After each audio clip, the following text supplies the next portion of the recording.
3. ¿Qué tal, amigos? Nuevamente feliz aquí con ustedes y en esta ocasión con un tema verdaderamente apasionante.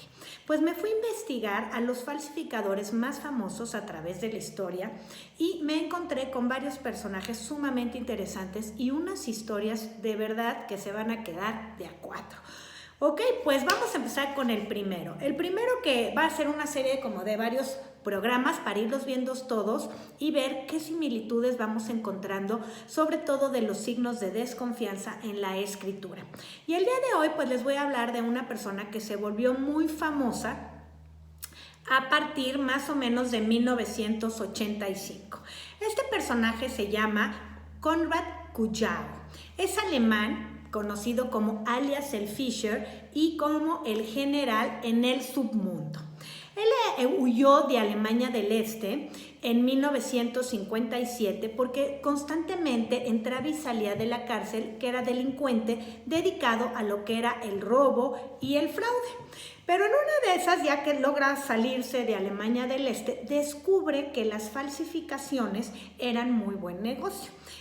Y se da cuenta de que la Segunda Guerra Mundial y sobre todo el personaje de Adolfo Hitler le interesaba muchísimo a los historiadores y sobre todo a los coleccionistas. Tener piezas que perteneciesen a Adolfo Hitler era un extraordinario negocio. Se da cuenta de su habilidad como falsificador, sobre todo porque en cuanto a la escritura, y Adolfo Hitler también pintaba, como ya lo habíamos comentado en otros programas en los que hemos hablado de él. Entonces esto se vuelve muy interesante porque él ve esa oportunidad, tiene la habilidad manual para poder copiar escrituras, para poder pintar igual que otros famosos y de ahí se agarra.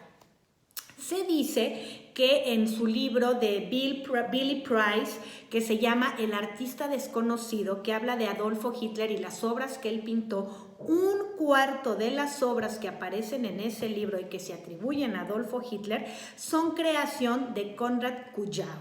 Entonces, bueno, este personaje, ¿cuándo se vuelve famoso? Se vuelve famoso a partir de 1984 aproximadamente, cuando el semanario alemán Stern, que es una revista, decide publicar o se atribuye tener los diarios atribuidos a Hitler y que los va a ir publicando por partes. Entonces se ponen a investigar qué había pasado con estos diarios de Hitler, los certifican inclusive algunos grafólogos, ahí lo más interesante, y los empiezan a publicar y bueno, pues de ahí se agarra también el Times, el New Yorker, en fin, muchísimos revistas y periódicos, el Paris Match, de muchísima importancia a nivel mundial.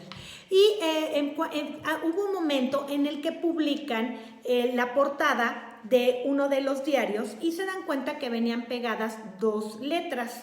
En una de ellas, que era FH. Bueno, ¿qué es lo que pasa? Que se les hizo muy raro porque Adolfo Hitler siempre firmaba como Adolfo Hitler, a Hitler, y en esta ocasión aparecía una F. Entonces se ponen a investigar por qué ponía la F y pensaban que a lo mejor era de Führer, pero en realidad no. Lo que había pasado, y confesó Kujau, fue que cuando él quiso poner esas letras en los diarios para hacerlos, pues se puede decir, más auténticos, había confundido la F, la tipografía tan complicada de la letra F con la de la letra A. Y de ahí surgieron una cuestión de dudas sobre el tema y se pusieron a analizar nuevamente varios grafólogos y expertos en criminalística las cuestiones de las dos escrituras, tanto de las de Kujau como las de Adolfo Hitler, y descubrieron que pues sí, esos diarios habían sido una falsificación, pero una falsificación totalmente millonaria. En fin, este personaje lo meten a la cárcel en 1985 y le dan 4 años de prisión. Y cuando sale, decide dedicarse a hacer falsificaciones, fíjense, de Rembrandt, de Monet, de Gauguin, de Dalí, y ahí en esta ocasión, para ya no tener problemas, ponía las dos firmas, la del autor y la de él. ¿Ok? Entonces, bueno, un personaje de verdad que con unas habilidades, vamos a ver ahorita su escritura, ya lo verán, y es de verdad, conseguí una firma de él, no fue nada fácil. No hay muchas, pero bueno, esta pertenece a un cuadro y aquí lo vamos a tener, les voy a enseñar varias. Aquí lo tenemos, ¿ok? Acá está la firma de él y lo que me interesa es que vean este trazo de aquí. Pone 2 7 en la firma, de ahí la importancia que él le da a la cuestión económica. Nuevamente tenemos este rasgo que baja muy largo hacia abajo. Ahí vemos la importancia nuevamente de la cuestión material y de cómo lo pone en práctica. Ahora, esta especie de como 5 que hace aquí, que también trae aquí como un 7, bueno, esta parte de acá abajo se le conoce como las famosas, en inglés le dicen clam, que son almejas, ¿ok?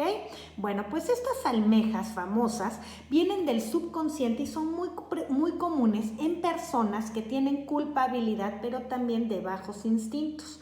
Entonces, entre más grandes son, más culpables se sienten y también buscan el castigo, de ahí la forma de esta letra.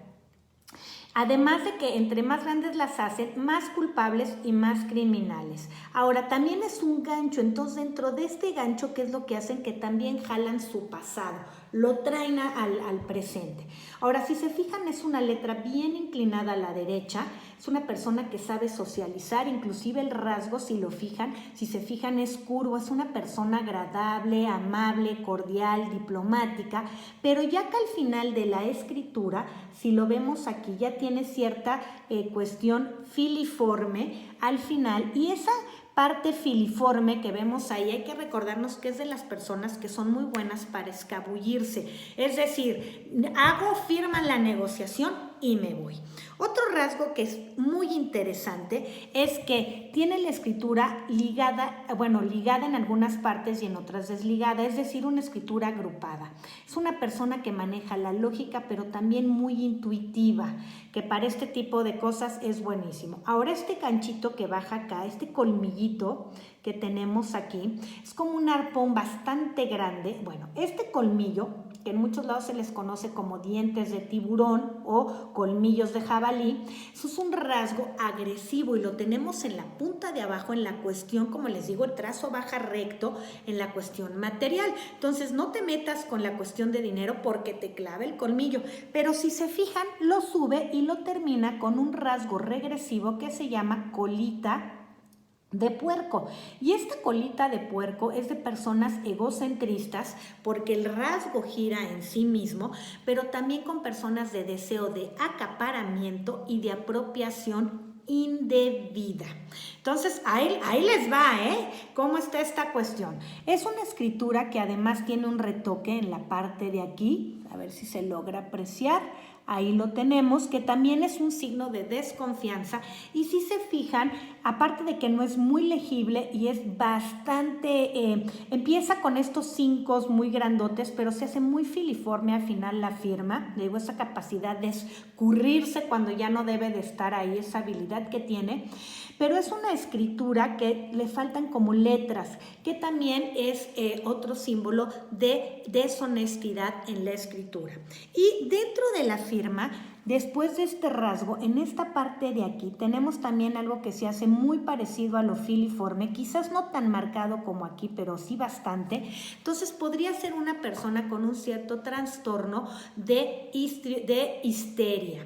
¿Ok? ¿Por qué? Bueno, pues cuando lo tienen en medio, esa parte filiforme, cuando es al final, bueno, sí es un signo de desconfianza, pero también son personas muy hábiles para la negociación, se saben escurrir cuando ya no es necesario, y cuando están en el centro de la palabra, en este caso en el centro de la firma, son personas que posiblemente tengan ese trastorno de histrionismo, de histeria. Ahí lo tenemos marcado.